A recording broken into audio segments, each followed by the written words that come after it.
Well, hello, I'm Anthony. You're watching Palmetto Prepared. Today we are in my kitchen and we are going to be making basic white bread. And when I say basic white bread, I'm talking about the bread that you buy at the grocery store so you can make your sandwiches. I'm going to show you how easy it is to make it at your house. That way you can stop buying that crap they call bread. That's not really bread from the store. So we're going to go ahead and jump into it. But first things first, I wanted to thank all my veterans out there, all my fellow vets ranging from Coast Guard, Air Force, Army, Navy, and Marine Corps. That we are all veterans. We are all on the same team. So thank you very much for your service and happy Veterans Day. But what I'm going to do now is I'm going to take you over and we're going to start making basic white bread. Now, I've been doing this for quite a while now, probably about 4 to 5 weeks, where I've been trying to perfect the sandwich bread recipe. Because let's face it, it's if you can make a rustic loaf that you've seen in my previous video, it's really not that hard to make a sandwich bread. The only big difference, the reason why it is so difficult, is trying to get the crust right. Because you don't want the crust so thick that it hurts your mouth when you're trying to eat a normal sandwich, but you also don't want it so thick that you crush down the loaf when you're trying to cut it.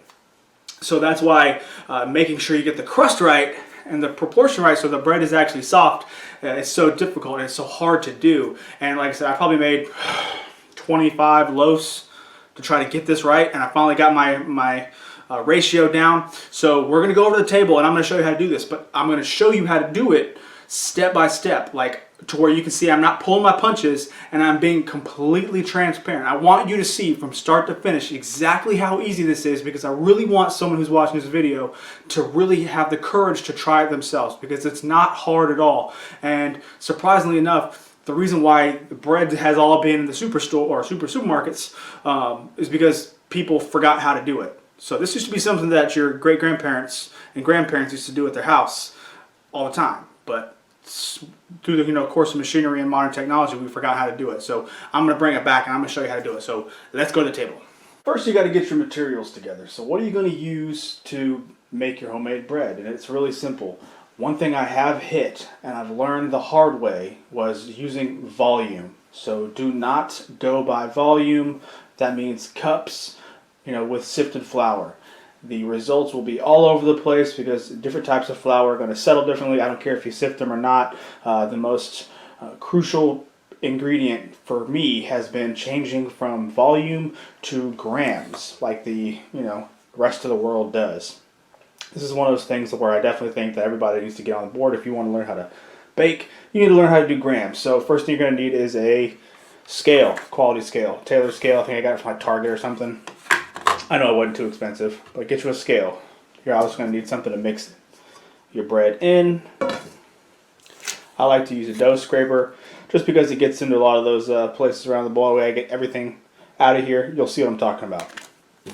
Salt, pack of yeast, my bread flour, and some water that's heating up right now. Things first, you're going to want to make sure you have 500 grams of good quality white bread flour.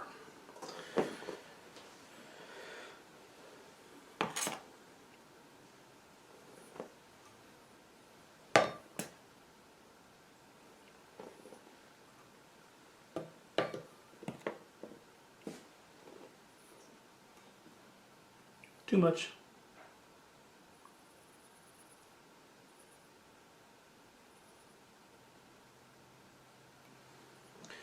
All right, 500. Now add 10 grams of salt. I'm just using regular plain old salt.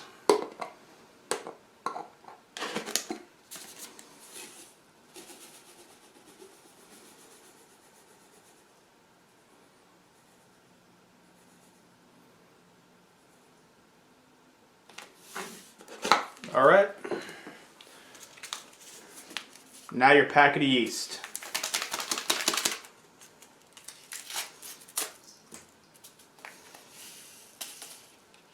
Try to get it all out of there. You want to add your water. Now this is going to be 330 grams of warm water. When I say warm, I mean stick your finger in it. Do you feel like you want to take a bath? Awesome. That's warm water.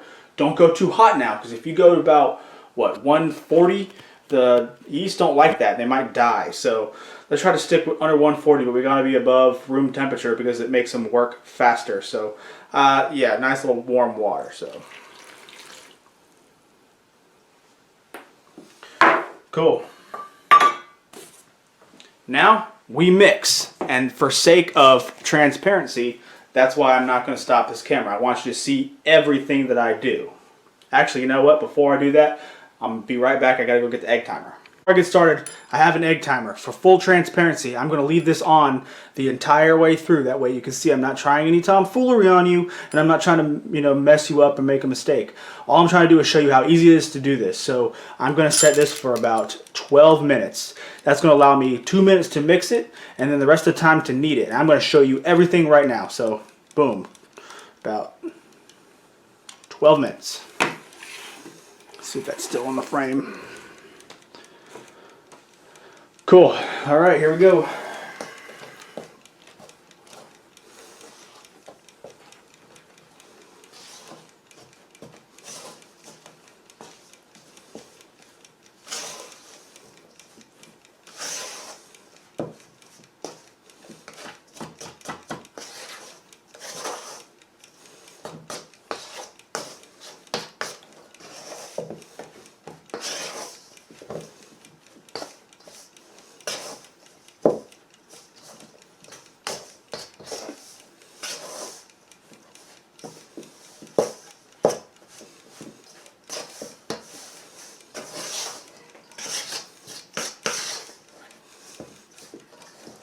All right, that's what we're looking like right now.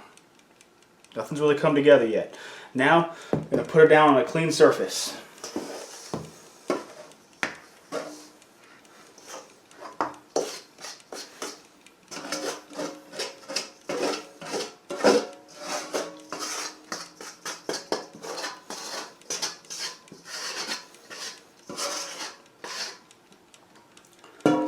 All right. Here comes the fun part. Kneading. Now I know a lot of people don't like kneading, and I'm going to show you why, but I'm going to show you how to get past that point. Okay? The dough is starting to come together. We got clean hands, and we're just going to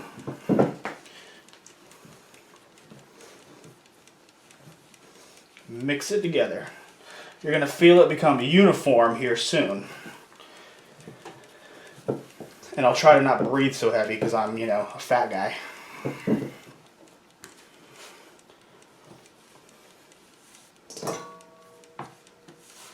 But kneading is work, so. Okay, see how it's all starting to come together now? And I know a lot of people like to say flour your work surface, but from my experience, flouring your work surface dilutes the dough mixture. And we're sitting at 330 grams of water to 500 grams of flour. So our mixture is right around 65%, 66% hydration rate, and that's how you want it. Okay, now that everything's kind of mixed together, you see how it's all lumpy, kind of whatever? This is where the kneading process really is going to come into play. So what you need to do is you need to put it down, and you got to use the heel of your hand to push. Okay, so push, grab, fold back over, turn, push.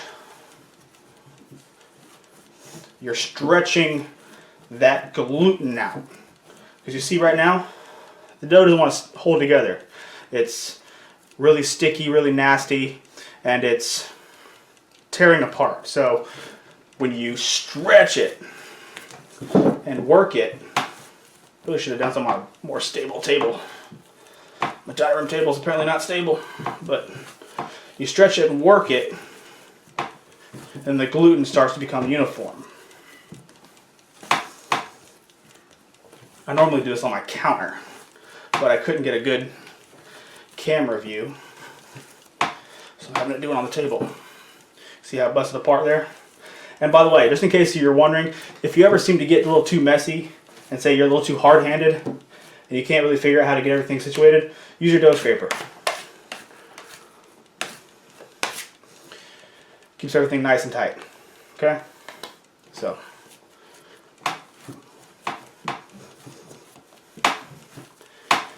But yes, you definitely want to set a timer here, because by setting a timer, you know that you're kneading it for the proper amount of time.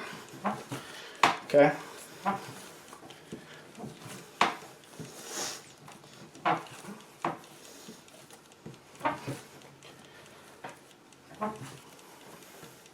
I'm going to come around here. Maybe it's not going to be as wobbly.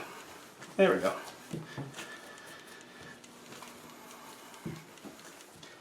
I'm going to laugh if I haven't been in frame this entire time. Yeah, I have. Okay.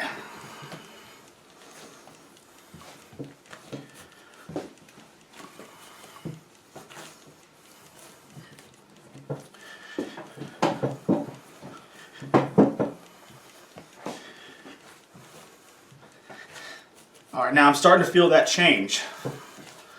The dough has gone from being pretty sticky to releasing from my hands a little better. And you're going to see the leftover dough that's on your hands is going to slowly start disappearing.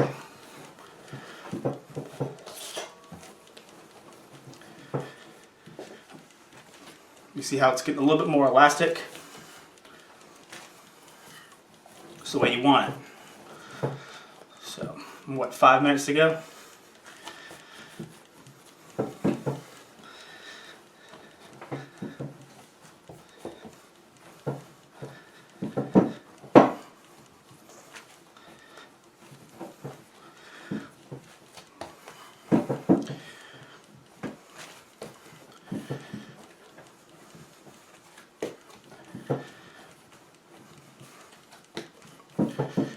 Definitely should have chosen a better table.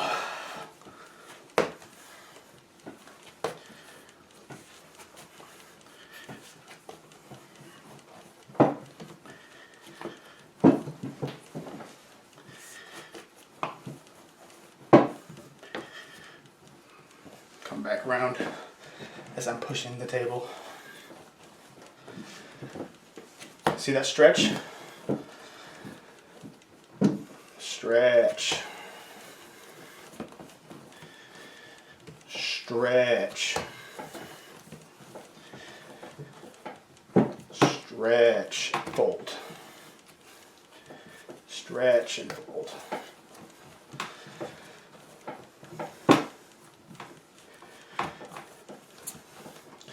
Stretch.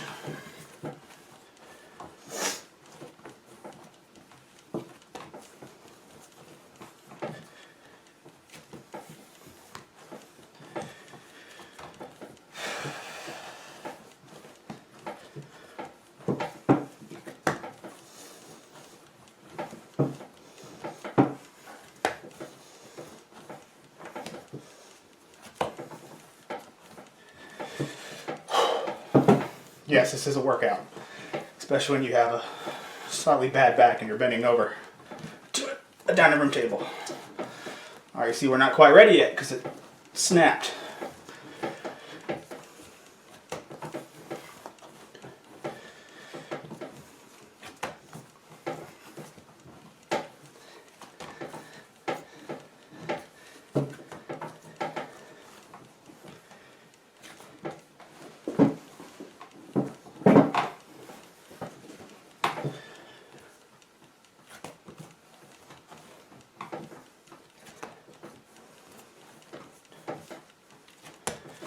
All right, we're 3 minutes to go. Still stretching. Let's get it.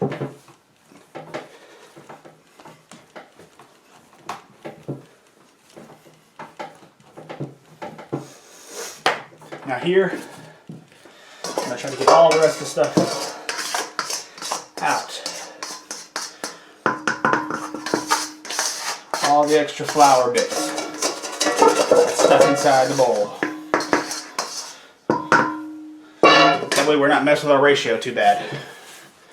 See what I mean? You don't need the dusting of flour on the table to do this.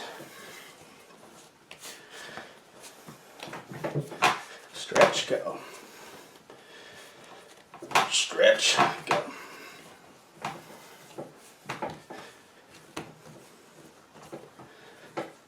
There we go.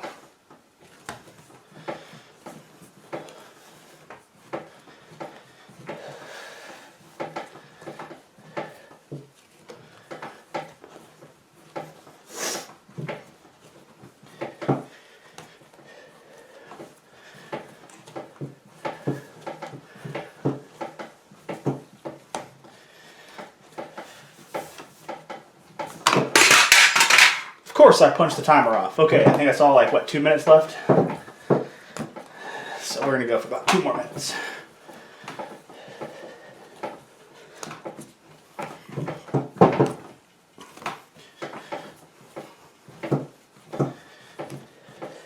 Who knows, maybe it'll still ring. It's still ticking.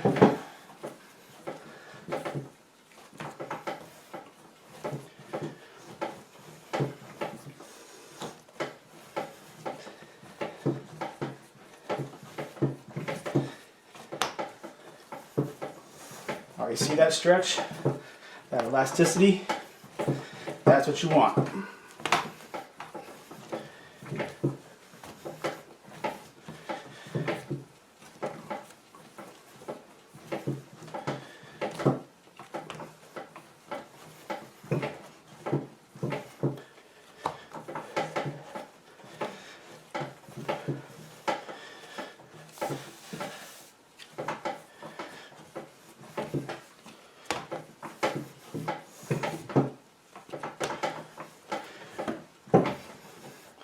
See the stretch? Stretch. That's how you know you're good.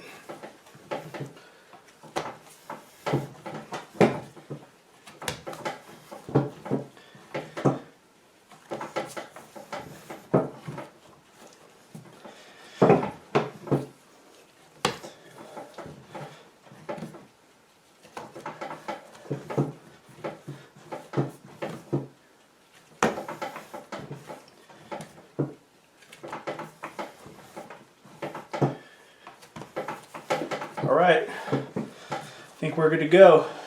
Now, flatten it all out. Fold it over in on itself. That way we're nice and semi-round, pretty smooth ball, but what I'm gonna do is I'm going to let this rest for about 2 minutes because dough looks better, feels better when it rests. So we're gonna let it rest here for 2 minutes. It's been about 2 minutes now. Use a scraper to get it from underneath the table. It's still gonna be soft, but now, I don't know what it is about letting your dough rest for even a minute or so, but it just makes everything so much smoother and easier to handle. The dough is noticeably softer. So now, all I'm gonna do is, see how easy that just flattens out? Letting the dough rest just for 2 minutes after you're done working it, kneading it, is all you need to do.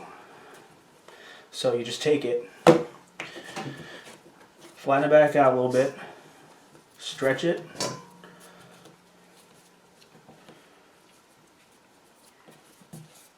look how nice and round that is.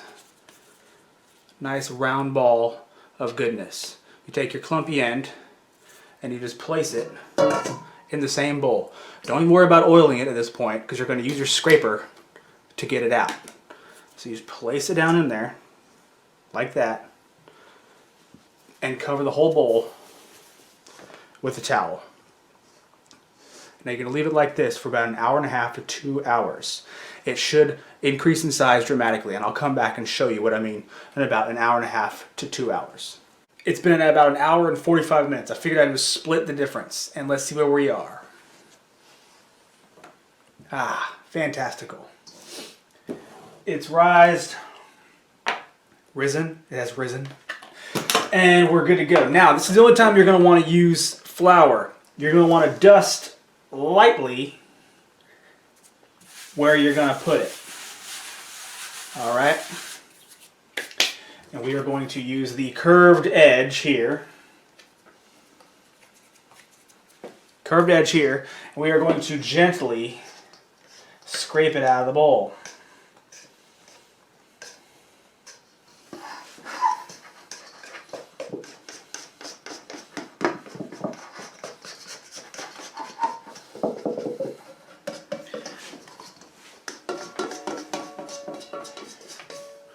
All right.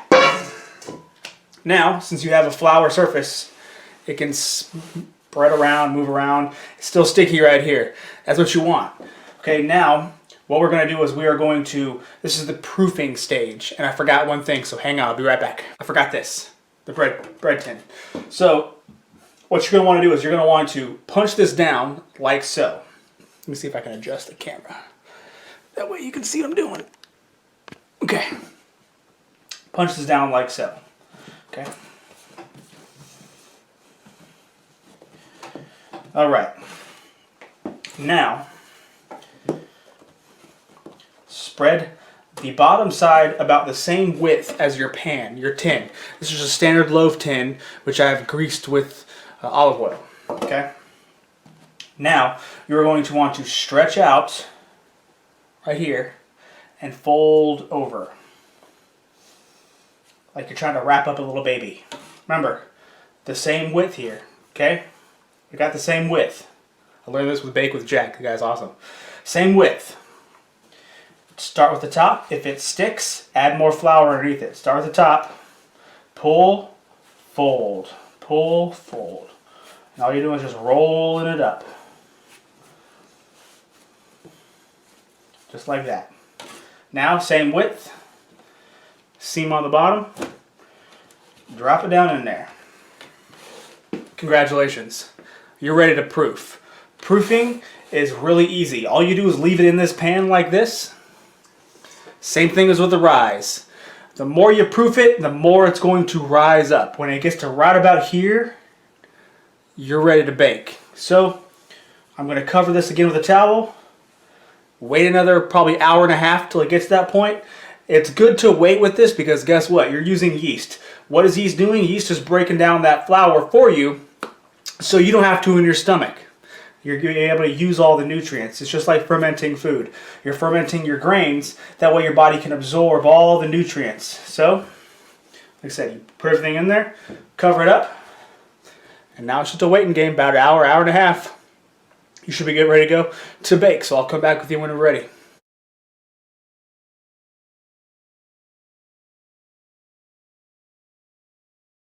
Okay, there she is. She is proofed. We're about an hour and 25, hour and 30 minutes into the proofing. The reason why you want to do it is because it's not really going to rise much more once you bake it. So we're going to put this in the oven.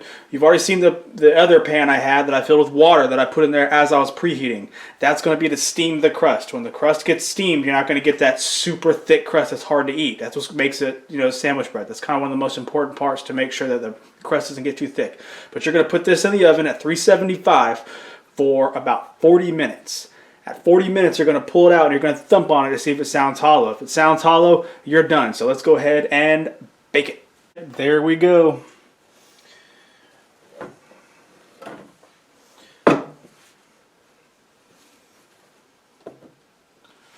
Now,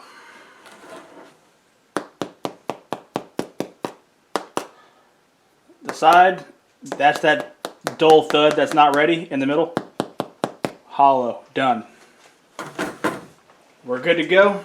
Now you're going to want to let it cool. This is the most important part of this. You want to let it cool to a point where you can put your hand on it and hold it for forever, because it's too hot right now. Basically inside the bread is still cooking. So you want to let that cool down, stop cooking, because if you cut it now, then it's going to gunk up your knife and your slices are going to come out pretty bad. So leave it on a cooling rack. This is just a jerky rack, but you can put it on a roasting tray, upside down, whatever. Just make sure the air can get to it to cool down for, heck, an hour, hour and a half. Just the point where this is cool to touch, and it's really actually like room temperature. That's the best. There you have it. Super easy. Once you do this for a few times, you're going to get better at it. Kind of one of those things that you're going to want to do is have one of these when you get into bread baking. It's called a baker's journal, where you basically write down all the recipes that you've tried and the different times or whatever, just so you can keep a journal of how your recipes are going. That way you can look back and be like, okay, that didn't work. This is what I did. I'm not going to try that again. I'll try this. So that way when you can play with times, hydration rates, rest time, proof time, all that stuff, and see what works best for you. Because this loaf that I made might be really good for me, but you might be like, you know what, I want it to rise a little bit more, or I don't need it to rise as much, or insert variable here. Now, whenever it cools down, when you get a good rest period, you're going to want to cut it with a nice serrated bread knife. The best way to do it is to grab a hold of the loaf, don't press down on it, and just use a sawing motion back and forth using the full length of the blade. You're going to saw down, don't press down, just saw through it. That's the whole point of having the serrations. That way you can have a nice cut. It's going to take some practice. You're probably going to be bad at it the first few times you do it, but guess what? You can always make more loaves and get better at cutting. And that's one thing I had to get to work on, and I think I've gotten pretty good at that, pretty good at that now. Now, the one thing I wanted to add here is I used Unbleached King Arthur bread flour, which costs about $4 for this thing, and obviously the Fleischmann's active dry yeast. Since I used 500 grams, this thing's got 2.27 kilograms, so we're probably at a little less than $1 for flour, and then 60 cents, because this is $1.80, and obviously a third of that is going to be 60 cents. So we're looking at about $1.50 to make that loaf of bread. Like I said, it's not going to be like you're going to save a whole bunch of money doing it, but at least you're going to know what's in your family's food, what's in your kids' lunch, and even better, you're not worrying about eating sawdust, because yes, look on the back of your bread that you buy from the store. If it says cellulose, you're eating sawdust. So I hope you learned something from this video. If you're still with me here, thank you so much for watching to the end. I just really do appreciate all that. I hope you learned something. And as a matter of fact, just to see who did stay to the end, go ahead and post down below in the comments section what your favorite type of sandwich is. For me, I like tuna fish, but I also like their standard ham and cheese. So tell me your favorite kind of sandwich down below. Give me this video a thumbs up. Subscribe to my channel if you haven't, and I will catch y'all later, okay? Bye.